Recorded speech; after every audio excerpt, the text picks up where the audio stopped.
Como ya comentamos, vamos a conocer el sistema financiero mexicano. Lo vamos a tratar ya desde dos visiones. Desde la visión de la teoría de los sistemas. Según la teoría de los sistemas, el sistema financiero, y así es, se estudia como un conjunto de cosas que de manera ordenada se relacionan entre sí y contribuyen a un determinado objeto. El término financiero tiene dos acepciones. La primera acepción, que es relativo a la hacienda pública, a las finanzas públicas y a toda la actividad financiera del Estado. Cuando el Estado capta dinero, ¿de quién? De los contribuyentes. Ahí nace el sistema financiero público. Y la segunda acepción del término financiero, en donde vamos a estudiar todo lo relacionado con el dinero, con el crédito, con los negocios bancarios, bursátiles, con los negocios no bancarios, en donde todo ello está vinculado a las finanzas privadas. Este es el tema que ahora vamos a estudiar, el sistema financiero privado, que está compuesto como a través de varios subsistemas, como ya lo expliqué, ¿no? Que conforma un método orgánico. ¿Por qué un método orgánico? Porque todos están relacionados entre sí. Si enferma el subsistema bancario, enferma el subsistema bursátil.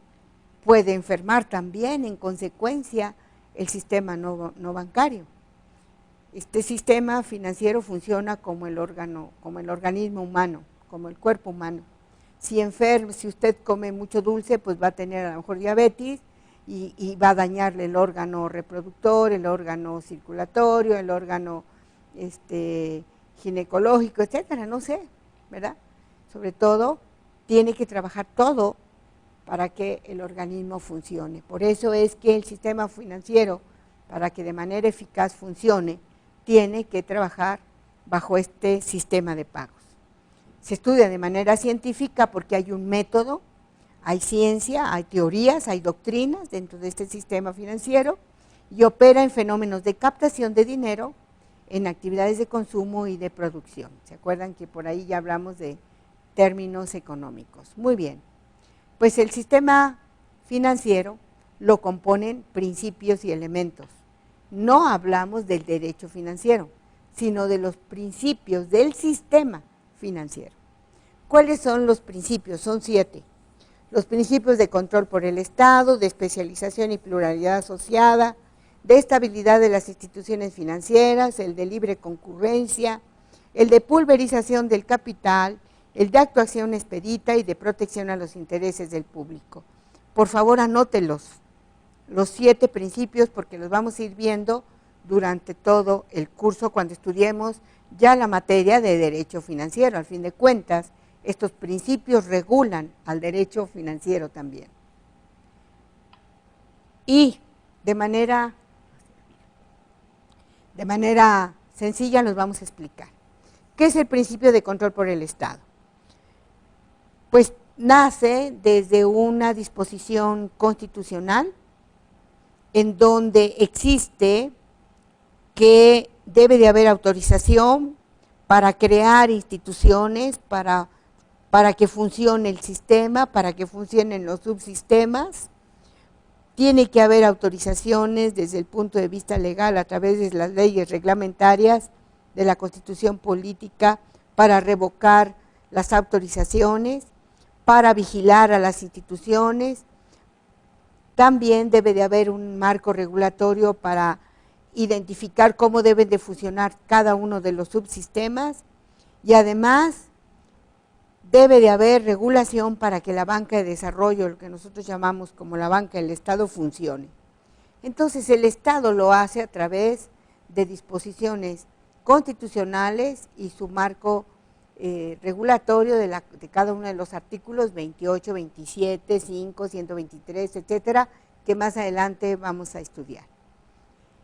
El principio de especialización y pluralidad asociada tiene que ver con que toda esa legislación que va a regular a los subsistemas va a estar unida, pero al mismo tiempo va a tener su especialización, porque no es lo mismo la ley que regula a las OFOMES, a la que regula las casas de bolsa, o a los bancos, o a los seguros, o a las fianzas, etcétera. Entonces, hay una especialización de la legislación financiera para cada uno de los subsectores. ¿Por qué es de pluralidad asociada? Porque lo que regula un banco también puede regular a una casa de bolsa, y por eso hay una relación entre esa disposición legal. Se habla de estabilidad, el principio de estabilidad de instituciones financieras, porque toda la legislación, ¿sí?, también tiene una legislación especial, también tiene una legislación supletoria que la vamos a encontrar en cada una de las disposiciones legales que regula cada uno de los sistemas. En esta se tiene que dictar medidas cautelares, administrativas, de acuerdo a cada uno de los organismos que supervisa o internamente organiza el subsistema, de tal manera que exista medidas prudenciales para que esa institución no vaya a quebrar o no vaya a enfermar y enferme a los demás subsistemas, como lo hemos estado comentando. Hay legislación supletoria que también está contemplada y que es regularmente toda la legislación mercantil. Código de Comercio, Ley General de Títulos y Operaciones de Crédito, la Ley General de Sociedades Mercantiles, Ley de Concursos Mercantiles, etcétera, etcétera. No se preocupe porque eso lo vamos a ver más adelante. El principio de libre concurrencia. ¿Recuerda usted por ahí que en el artículo 28 se habla de la libertad, o mejor dicho, del principio de libre concurrencia y libre competencia para todas aquellas empresas o entidades privadas que llegan al país?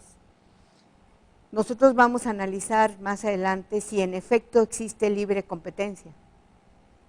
Y eso se da a raíz de la reforma del 2014, en donde uno de los principios que se deben de cumplir estrictamente en el orden legislativo que regula todo el derecho financiero es la libre competencia. Por eso no puedo hablar hoy de que existe el principio de libre competencia, pero sí el de libre concurrencia, que ya está regulado en las disposiciones legales. Pero el principio de libre competencia es cuestionable aún en el sector financiero. Usted lo va a descubrir más adelante en el transcurso de nuestra exposición temática. Muy bien, el artículo 28, que habla de la libre concurrencia, nos dice que puede concurrir cualquier persona moral, física, siempre y cuando sea lícito a competir a los mercados nacionales. Pero aquí estamos hablando de instituciones financieras, por lo tanto, siempre y cuando cumpla con la ley, sobre todo en el capital de inversión que se les pide a las instituciones financieras, pueden llegar a México con su empresa internacional. Por eso usted ha de saber que la mayoría de los bancos que están funcionando en México tienen capital extranjero, porque ya no hay restricción.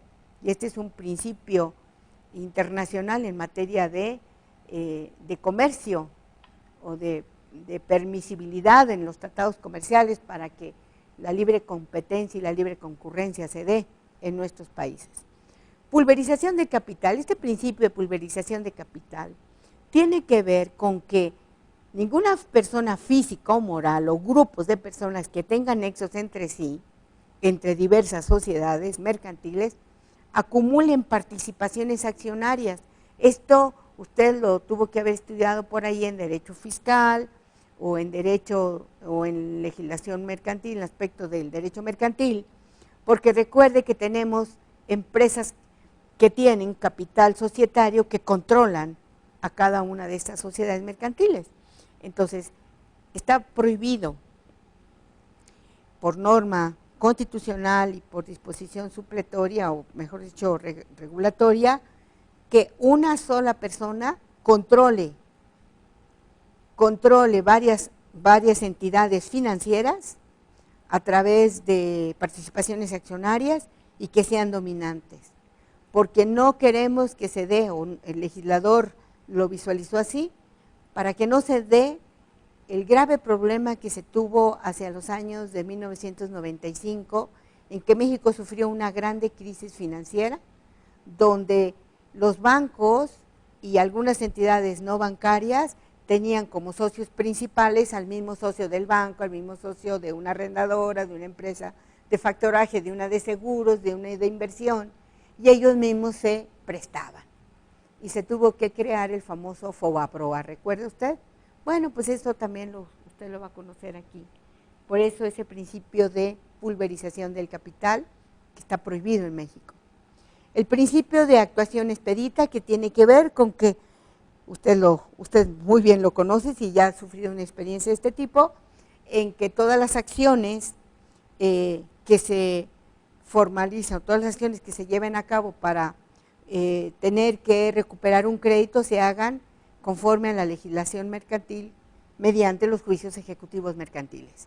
Por eso caen en el espectro la legislación mercantil y civil en materia federal, y su regulación permite que la formalización de operaciones sean rápidas, que exista seguridad jurídica para poder recuperar los créditos y sobre todo para formalizarlos en términos de disposiciones de los juicios orales mercantiles y de la utilización de las tecnologías de información y comunicación para poderlos formalizar. Eso usted también va a tener la oportunidad de estudiar, los principios de actuación expedita.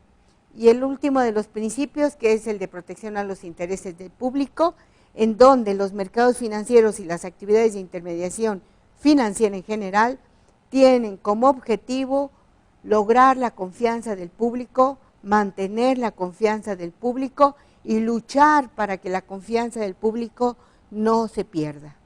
Por eso se requiere de solidez del sistema para proteger el secreto financiero, el procedimiento de consultas del secreto financiero y el eficaz funcionamiento de las autoridades en la protección del público cuando observamos que una institución financiera está a punto de quebrar, ¿sí? Para que no el ahorrador o el usuario del sistema financiero, sea banco, sea una SOFOME, sea una casa de cambio, etcétera, etcétera, no vea perjudicados sus derechos y sobre todo su patrimonio. Entonces, este es el principio más importante del sistema financiero, que es la protección a los intereses del público. En este orden de ideas, entonces, conoceremos los elementos que componen el sistema financiero y que lo vamos a estudiar nosotros paso por paso en toda nuestra materia de derecho financiero, que es el elemento personal compuesto por las entidades públicas y privadas cuyo objeto es la intermediación. El segundo grupo, compuesto por autoridades reguladoras del mercado financiero o supervisoras y que conducen a una real planeación económica y desarrollo económico del sistema financiero en el país. El elemento formal, compuesto por todo el marco jurídico de sus órganos legislativos que inclusive ellos promueven y proponen las reformas, y toda la legislación supletoria que regula la capacidad de las personas, de los participantes en el sector financiero, todas las normas de orden financiero, y el elemento material, que son las instituciones que le van a dar cohesión y carácter metodológico para su estudio, en donde está la doctrina, la teoría, ¿sí? Y todo el método con el cual, o la metodología jurídica con la cual se estudia este sistema jurídico llamado derecho financiero, ¿sí? De ahí es que, jóvenes, pues no nos queda más que explicar el elemento personal, compuesto por autoridades reguladoras, en donde están las entidades públicas, autoridades que ya conoció usted, Banco de México, Secretaría de Hacienda, Conducef, CNF, Comisión Nacional de Seguros y Fianzas, etcétera. Las entidades públicas, en donde están todas aquellas entidades compuestas por bancos, por sociedades controladoras, por casas de bolsa, casas de cambios, por SOFOMES, entidades no reguladas, almacenes generales de depósito, etcétera, etcétera, que usted ya identificó en el sector, ¿verdad? En toda la estructura. El elemento formal, que lo componen las normas legales, en donde podemos encontrar la capacidad y facultades de los que contratan, tanto de las autoridades como de los particulares. Y aquí vemos todo el articulado, ¿verdad? Que es el artículo 25, el 28, el 73 de nuestra Constitución y otros más que vamos a ir revisando, en donde se habla de la Rectoría del Estado, de la función del Banco Central o Banco de México y todas las facultades que tienen que ver con las del presidente de la República, de la Cámara de Senadores, para poder legislar en materia de intermediación y servicios financieros, la legislación especial de lo que ya habíamos comentado, ¿verdad?, de cada una de las instituciones que conforman el sistema financiero y de las autoridades, el elemento material en donde están todos los principios teóricos de cómo se conforma un banco, su objetivo, su estructura corporativa, las autoridades que la regulan, que las autorizan, cuáles son los principios de protección al público, las teorías en cuanto al tipo de operaciones que se llevan, operaciones activas, pasivas de servicio, los regímenes de inversión, las prohibiciones y sanciones, ¿sí?, del banco, de las bolsas, de las casas de bolsa, de las instituciones no bancarias. Entonces, fíjese todo lo que tiene usted que conocer, ¿sí? Yo por eso le pido que ponga mucha atención con lo que en principio vamos a conocer, que es el concepto del sistema financiero.